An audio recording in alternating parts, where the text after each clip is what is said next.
I got engaged to a blind Duke. Episode 169. Marin. Gerald called out to Marin, noticing something strange about her expression. Marin felt her nose tingle for no reason, so she rushed into his arms and hid her face. I won't ask why. I like it when you come to me like this. Gerald held her tighter and whispered in her ear. Yes. Marin buried her face in his chest and smiled happily. I finished it.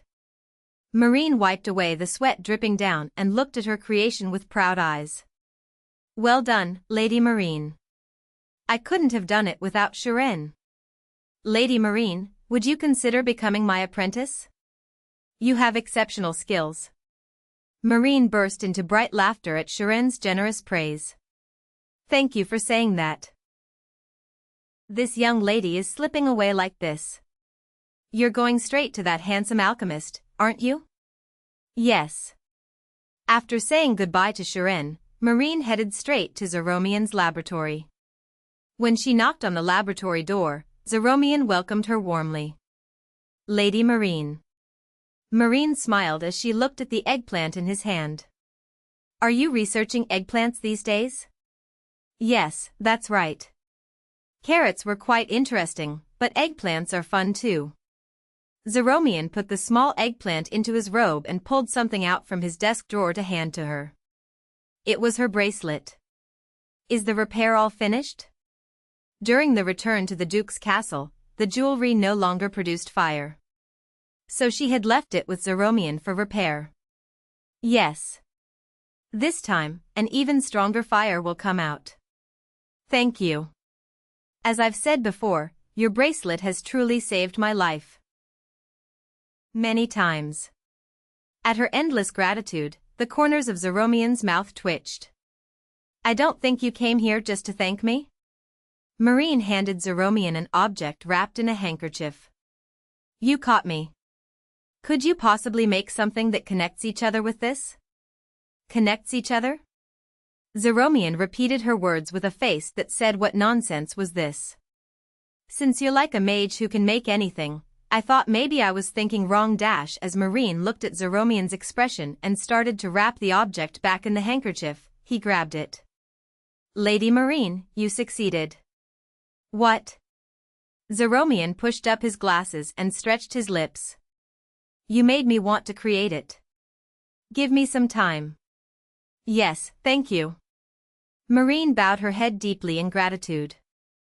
Zeromian glared with displeasure at Gerald, who had been standing there blankly since earlier. What? What is it? Is work going well? What work? How would I know? You're always doing something. Zeromian took off his glasses with an expression of being annoyed to death and wiped them roughly. If you have something to say it quickly and get lost. I'm busy. Can you also make fireworks? Why that? I need it. Zeromian clicked his tongue inwardly, having a good guess about it. A couple coming to ask him for favors one after another. What is this? This time-delayed attack? Are they rubbing salt in the wound? By when? Can you put shapes into fireworks too? Sigh. Just write it down and get lost. To quickly get rid of the eyesore, Zeromian threw paper and a quill pen at Gerald. Gerald caught them instantly with his hand and began writing carefully, one letter at a time. Zeromian shook his head and turned his gaze to the desk.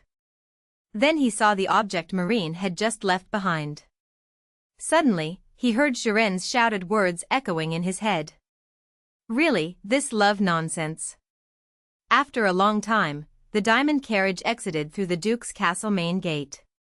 Where are we going that it's still a secret? Marin looked at Gerald with a curious face. He had even dismissed all the maids and insisted they go alone. Even when she asked about the destination, he wouldn't tell her at all. You'll know when we get there. Is it like a secret place? I really love those kinds of places. Like a treehouse and such. A treehouse? He responded with an expression that said, tell me more. When I was little, I loved tree climbing, so father built me a small cabin on a tree. After I grew up somewhat, Mom banned tree climbing so I couldn't go there. You climbed trees? At the thought of Marin, even smaller and younger than now, climbing trees, a smile quietly formed on his lips. Just imagining it was adorable. Yes. I'm good at it. Marin straightened her shoulders proudly. I believe you. When he spoke leisurely, Marin suddenly looked guilty and hesitantly confessed. Actually, I don't think I'm good at it now. A few years ago, children were crying because of a scarf caught in a tree, so I helped them. Admirable. It was just the kind of thing Marin, who cared for children, would do. When I was climbing up, I climbed well using old memories, but when I tried to come down, it was so scary. My body froze and it was really dangerous. Marin, tree climbing is banned from now on. Gerald warned solemnly. Oh my, please listen to the end of the story. So I kept screaming for help and my voice became completely hoarse. Your voice would be pretty even when hoarse. What a talent, saying romantic things in such a blunt tone. Marin's eyes curved into crescents. Why? They say it's not good for people to change too quickly either. I've never changed though. When he spoke strangely, Marin shook her head back and forth and continued speaking. Oh my, anyway, so I was hanging from the tree until late in the evening, when some knight came and rescued me. I should thank him. Gerald decided he would definitely find that knight and thank him, even if it was from several years ago. I wanted to thank him too, but he just said curtly that he was just passing by. He kicked the tree base and made me fall. I really thought my heart would burst. The more Marin spoke, the more Gerald's back grew cold. Why did this feel so familiar? Marin was someone who told stories very vividly, but didn't it really feel like he had been there himself? Gerald clenched his sweating hands tightly without showing it. The moment he heard about kicking the tree base, past events flashed by quickly. Could it be that woman with the strange voice was Marin? At the time, the woman had her face completely covered. His annoyed attitude back then. The past when he pretended not to notice even though she was sitting collapsed on the floor and went his own way came flooding back. He would absolutely never say that person was him. Ahem. He must have had urgent business. Well, that could have been the case, but you know those types of people? The kind who help but can't receive praise. Oh my, he was a bit like that. His way of speaking was curt too. That's right, just like Gerald's way of speaking. It wasn't me. Gerald hurriedly cut off her words with a stiff face. Marin's eyes widened in surprise. Oops. That was too fast. Just as Gerald was about to make another excuse, she burst into laughter. Pfft.